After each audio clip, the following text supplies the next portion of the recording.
Vera closes the gate as the hired hand walks past her fence, close enough to touch.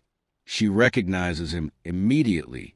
The man who killed her husband is standing on neighboring land, alive, working, pretending not to know her. If she speaks, he runs. If she stays silent, everything changes. And love, this time, will cost more than truth. The land here keeps its distance. Ranches sit far apart. Roads stretch longer than memory. What happens between fences is rarely spoken aloud. Vera Dovetail runs her place alone now, on ground her late husband once ruled with cruelty no one denied. When a new ranch hand starts work next door, she knows him before he looks her way. His name is Fletch now. It wasn't always. 2 years ago, he shot her husband during a land dispute and vanished before the law arrived. The county forgot. Vera did not. They meet slowly, over shared meals, borrowed tools, long silences. She does not fear him. He cannot understand why. Silence protects her peace. Honesty could send him running, or ruin the fragile life she's rebuilt. But the truth is already standing between them. And if she keeps him close, it won't just be the past that comes due. It will be her future. Vera stops at the fence line as the new ranch hand lifts his hat. The wind moves dust along the road between their properties. He stands on the other side, waiting for her to speak. She does not. She knows him the moment she sees his face. The beard is heavier, the shoulders broader. The name he gives the foreman is wrong. But the way he watches the land, careful measuring, has not changed. Vera grips the top rail of the fence. The wood is rough beneath her palm. Her husband used to grip fences the same way, before his fist found softer targets. If she says his real name, he will leave. If she stays silent, he will stay. The foreman clears his throat. "This is Fletch," he says. "Hired on yesterday." Fletch nods once. Polite, distant. His eyes flick to hers, then away. He does not recognize her. Or he pretends not to. Vera's breath tightens. 2 years have passed since her husband fell in the dirt during that land dispute. The county ruled its self-defense. The drifter disappeared before questions finished being asked. Now he is here, close enough to hear her voice if she uses it. She says nothing. The foreman talks on about fences that need mending and cattle moving north. Fletch listens. He always listened well. When the men walk off, Fletch lingers a moment. "Ma'am," he says, respectful. Careful. She nods. That is all she gives him. He turns back toward the neighboring ranch. His boots leave slow prints in the dust. Vera watches until he disappears behind the rise. She does not tell anyone who he is. Not yet. And in that choice, something dangerous begins to settle between them. Vera watches him work from her porch without stepping closer. Morning light spreads across the fields. Fletch moves along the fence line, replacing broken posts. His hands are steady, his pace unhurried. Vera stays where she is. The space between them feels deliberate, necessary. She tells herself she is only observing a hired man at work, but she knows his habits too well for that. He tests each post before setting it. He listens to the wire before pulling it tight. The screen door creaks as she steps outside. Fletch looks up at the sound, then quickly away. Respectful, careful, as if distance is a rule, he follows by instinct. She walks toward the fence. Not close enough to touch. Close enough to be heard. "Foreman says you'll need water," she says. He nods. "Yes, ma'am." She sets the canteen on the post between them. Their hands do not meet. The space remains. Fletch drinks, then wipes his mouth with his sleeve. Appreciate it. Vera studies his face. He is thinner than she remembers. Older. The road has taken its share. "You been working ranches long?" she asks. "Long enough," he says. "No more." Silence stretches. Wind moves the grass. Dust lifts, then settles. If she presses him, she risks recognition. If she stays silent, she risks something else, familiarity. "You'll want to finish before sundown," she says. The ground turns soft near the creek. He meets her eyes this time. Just for a second. Thank you. She turns back toward the house before he can say more. Inside, she rests her hand against the doorframe. Breathing slow. Keeping him at a distance protects her. Inviting him closer might cost her control. But every rule she sets now will shape what follows. And she does not yet know which loss she can afford. Vera hears his name spoken aloud before she sees him. It carries across the yard from the neighboring ranch. Fletch, the foreman calls. You eat yet? Vera pauses mid-step. The basket in her hands feels heavier. The name does not belong to him, but he answers to it. She walks closer, staying near the fence. Fletch sits on an overturned crate, wiping dust from his hands with a scrap of fabric. He looks up when he notices her, then stands. Ma'am, he says again, always polite, always careful. She sets the basket on the fence rail. Bread, cheese, cold meat, extra, she says. Didn't want it wasted. His eyes flicker with surprise before he nods. Thank you. He eats slowly, like someone user guarding every bite. Vera watches his hands. The scar along his knuckle is still there. He got it breaking a horse that never learned patience. You don't talk much, she says. Talking makes people curious, he replies. That ever trouble you? He hesitates. Just long enough. It has. The wind lifts dust between them. For a moment, she wonders if he feels her watching, if he senses recognition pressing against her silence. Fletch, she says. The name feels wrong in her mouth. He looks up sharply. Yes. She almost says it then. The name he used before. The truth that would end this moment. Instead, she gestures toward the fields. Foreman says storms are coming. He exhales, relieved by the change.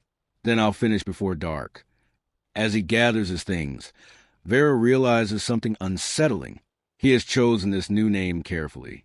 Not to hide forever, but to stay long enough to belong somewhere.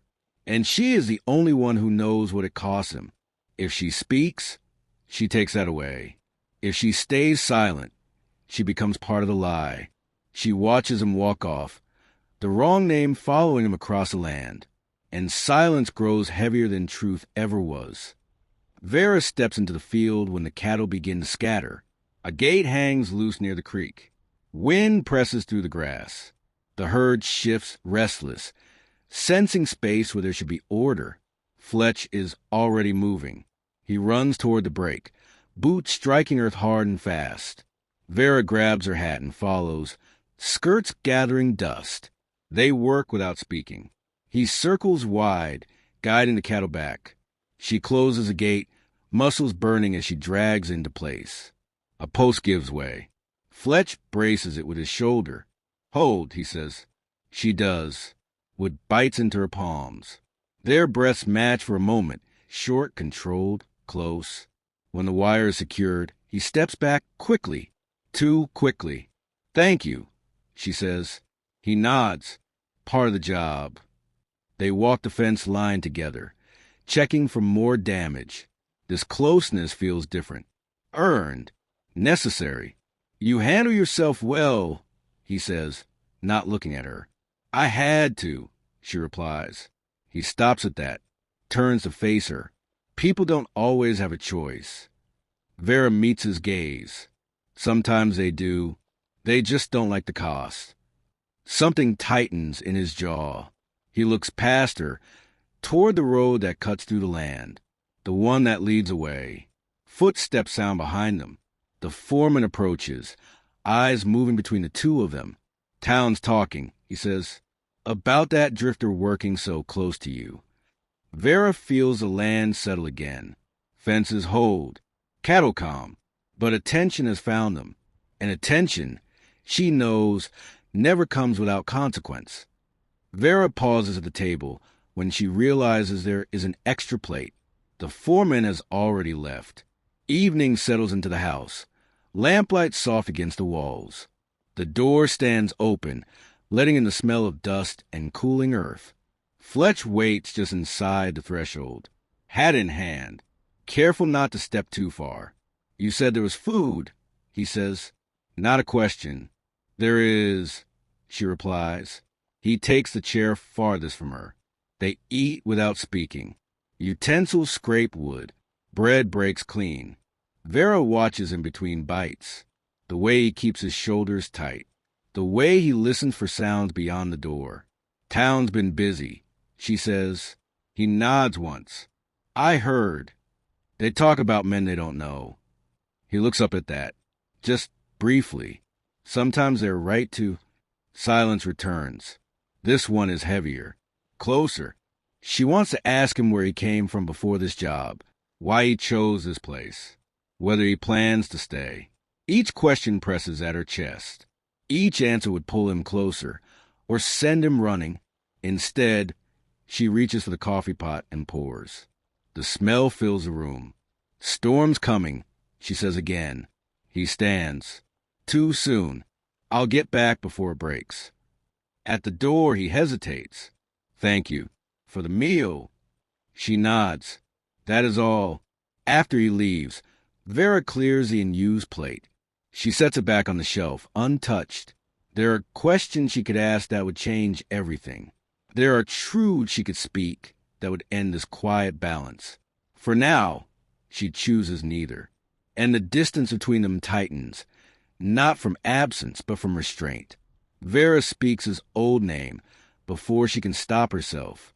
Rain taps against the roof, steady and loud. Fletch stands in the doorway, soaked through, hat dripping onto the floor. The storm broke faster than expected. You can wait it out, she says. He steps inside, keeping distance as always. Water darkens the wood beneath his boots. She reaches for a towel, then stills. The name slips out of her mouth. Not loud, not sharp, just enough. His body goes rigid. The towel drops from her hands.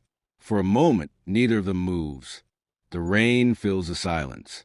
Don't, he says quietly. She meets his eyes. I know who you are. His jaw tightens. His breath slows. You shouldn't. I already do. He takes a step back, as if measuring the door. How long? Since the first day. He lets out a breath that sounds almost like a laugh. Then why am I still here? Vera does not answer right away. She gestures toward the table. Sit. He does, slowly, like someone expecting a trap. You think I'm afraid of you, he says. I know you're not, she replies. The rain grows heavier. The house feels smaller. I didn't come back for this, he says. I didn't plan to stay anywhere. And yet you did. He stands abruptly. I can leave now. She steps into his path. Not touching. Not blocking. Just close enough to matter. If you go, she says, it won't be because I forced you. His eyes search her face. For fear. For judgment. He finds neither. The storm keeps falling, and the truth between them refuses to move. Fletch saddles his horse before the sun clears the ridge. The air is cold. Mist hangs low over the pasture. Leather creaks softly beneath his hands. He works fast, purposeful, the kind of movement meant to finish before doubt arrives. Vera watches from the porch. She does not call out. She does not step closer. When he swings into the saddle, the distance between them feels final. He turns his horse toward the road, the one that has always carried him away. I won't stay, he says, voice flat. Not after last night. Vera nods once. You don't have to explain. That gives him pause. He expected anger or pleading. He gets neither. You told me the truth, he continues, and now I'm a danger here.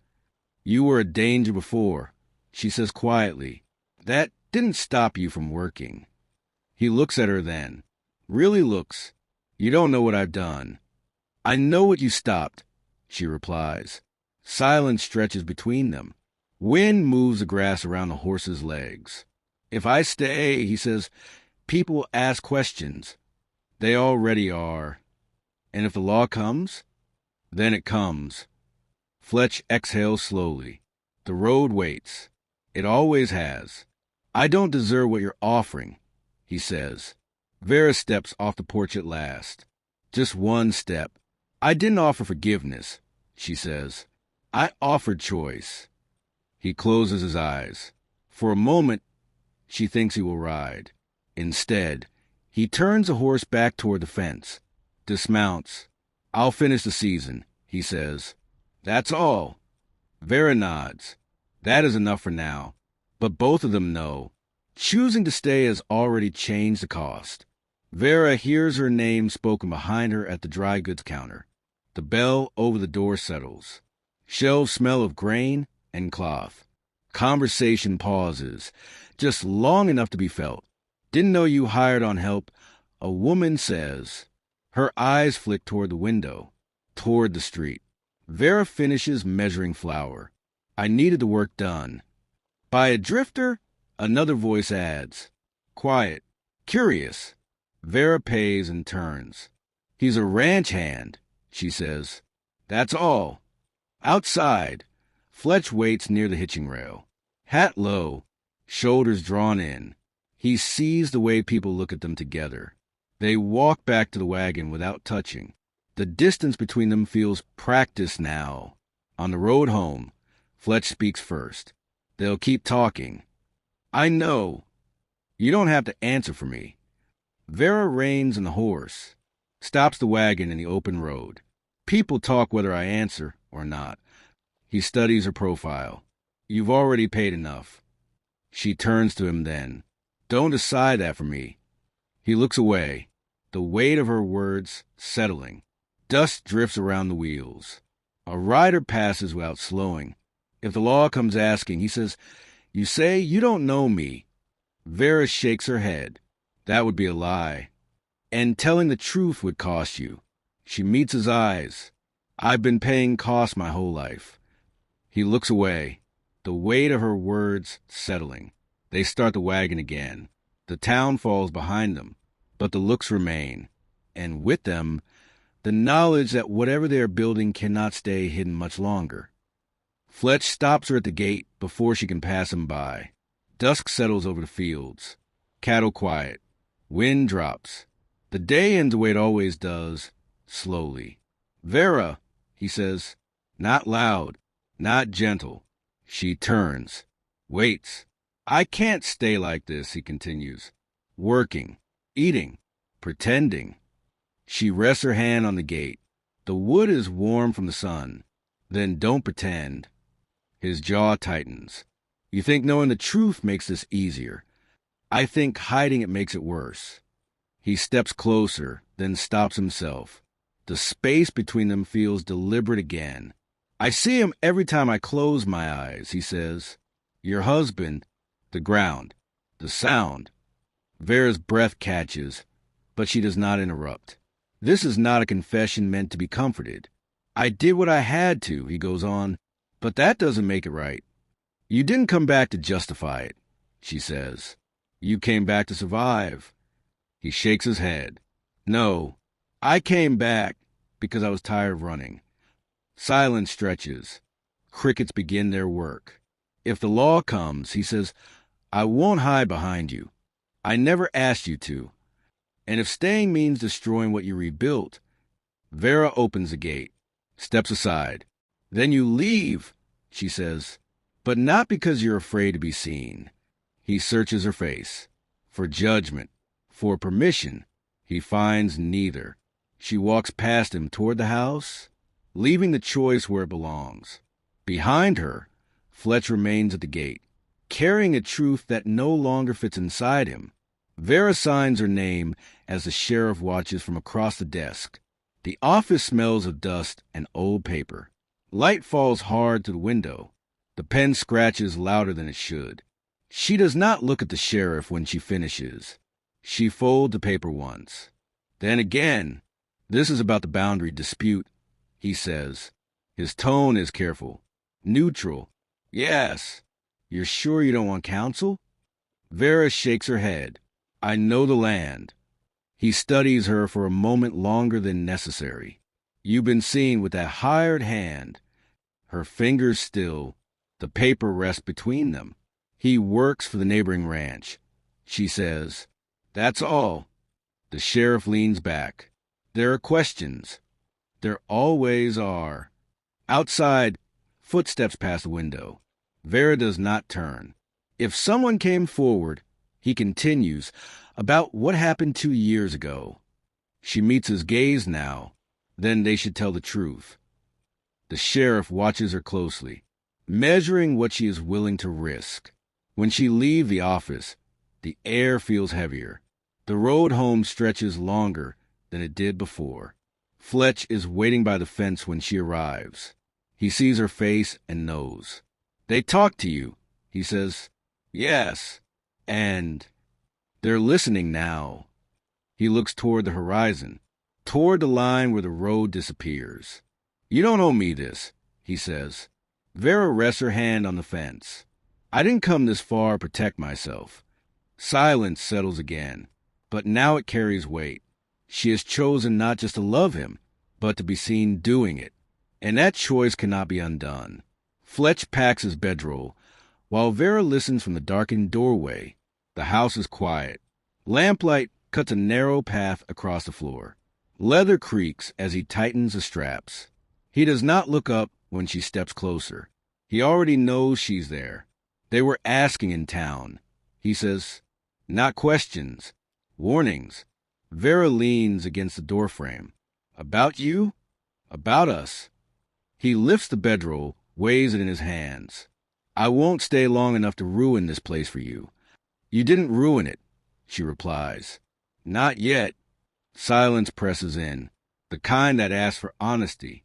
"I never meant to come back here," he says. "And I never meant to care." She moves closer, stops just short of him. "You think leaving makes us cleaner," she says. "It only makes it unfinished." He finally looks at her. His eyes are tired, open. "If I stay," he says, "they'll keep watching." "They already are." "And if they come with warrants?" "Then you answer for what you did," she says. "And I answer for standing here." Fletch's hands tighten on the bedroll, then loosen. He looks at the door, then at her. The choice takes longer than the words. He lets the bedroll fall to the floor. The sound is soft, decisive.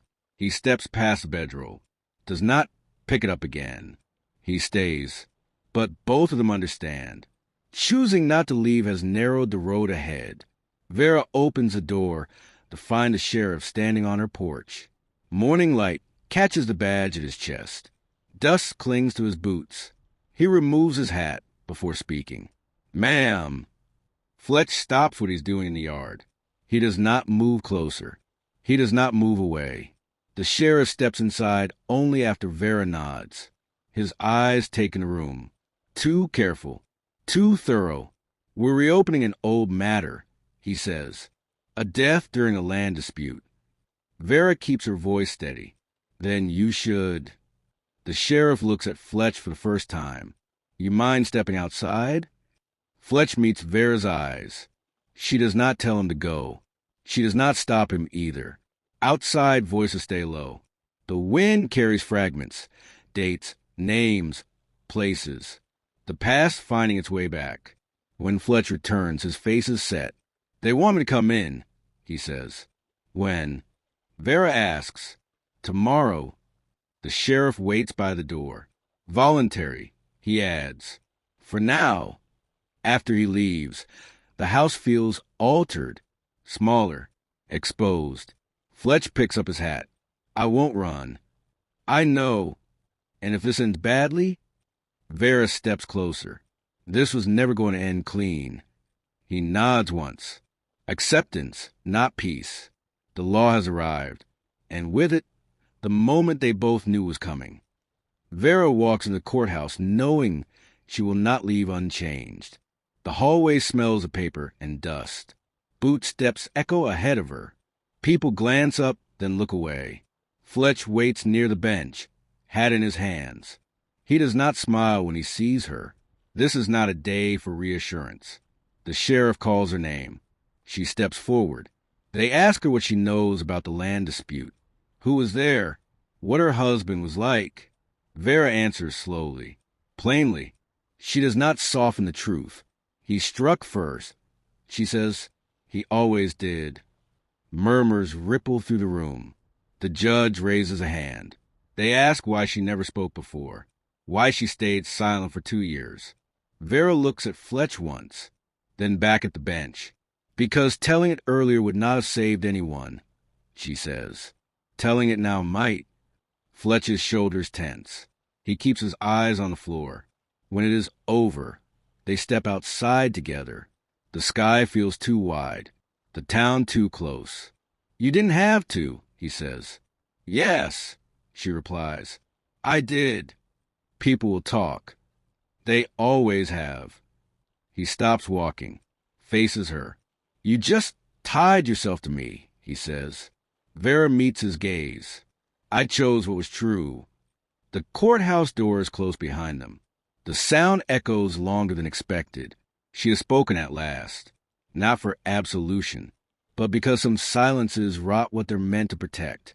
Fletch waits at the fence as Vera finishes speaking with the sheriff.